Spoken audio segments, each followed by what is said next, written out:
আজ থেকে প্রতি শুক্রবারে চলবে মেট্রো রেল। এছাড়া খুলছে ক্ষতিগ্রস্ত কাজীপাড়া স্টেশনও। এই বিষয়ে আরও জানাতে আমাদের সাথে যুক্ত হচ্ছেন সহকর্মী আরিফুল ইসলাম। আরিফ, শুক্রবার মেট্রো রেল চালু হয়েছে, এতে যাত্রীরা কি বলছেন?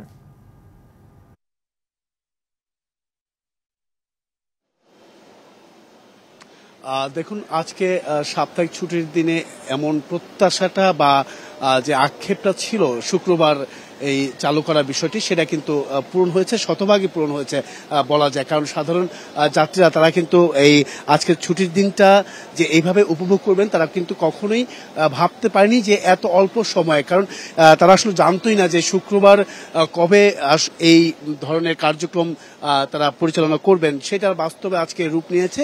সেই প্রত্যাশাটাও কিন্তু সাধারণ মানুষের পূরণ হয়েছে। আমি এখন আছি উত্তর স্টেশনে।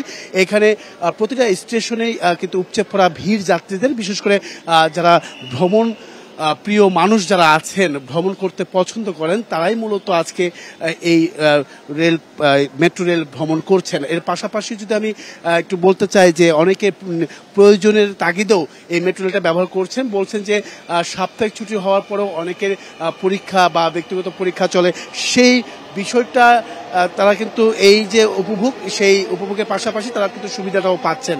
আর এখানে প্রতিটা ট্রেনেই কিন্তু উপচে পড়া ভিড়, আসলে যেটা আমরা দেখেছি প্রত্যেকটা ট্রেনের যে যাত্রী সংখ্যা সেটা কিন্তু চোখে পড়ার মতো, এবং কি তাদের উচ্ছ্বাস আকাঙ্ক্ষা, মানে বলা যায় যে একেবারে, যেহেতু এখন এই আমি যে সাইটটিতে আছি এখানে যাত্রী শূন্য। কারণ হচ্ছে ট্রেন হয়তো বা আরেকটা যেটা আসবে কিছুক্ষণের মধ্যেই আসলে দেখানোর চেষ্টা করব আমি যে কতটা ভিড় বা কি পরিমাণ যে মানুষ যাতায়াত করছেন আজকের এই দিনটা।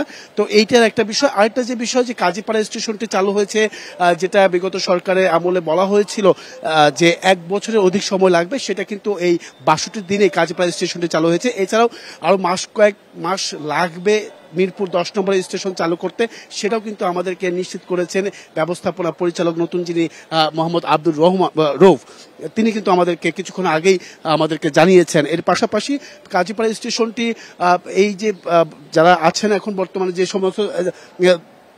যে সমস্ত যাত্রীরা আছেন, তারা কিন্তু প্রত্যেকে বলছেন যে বিগত সরকারের আমলে বলা হয়েছিল কাজীপাড়া এবং কি মিরপুর 10 নম্বর স্টেশন চালু করতে প্রায় 250 থেকে 300 কোটি টাকা লাগবে। সেটা কিন্তু যেটা হচ্ছে কাজীপাড়া স্টেশনটি চালু করতে মাত্র 20.5 লাখ টাকা খরচ করতে হয়েছে। তো পাশাপাশি বলা যায় যে এই যে সুবিধা ভোগ করা যে মানুষরা রয়েছেন বা ভ্রমণ প্রিয় মানুষরা যারা রয়েছেন, এই আক্ষেপটা বা প্রত্যাশাটা কিন্তু পূরণ হয়েছে এই সাপ্তাহিক ছুটির দিনে বা শুক্রবারে, বিশেষ করে শুক্রবারে ছুটির দিনে মেট্রো রেল চলাচল। এর পাশাপাশি সময় বাড়ানোর দাবিও কিন্তু জানিয়েছেন অনেকে। তো এই ছিল এখান থেকে সবশেষ জমি।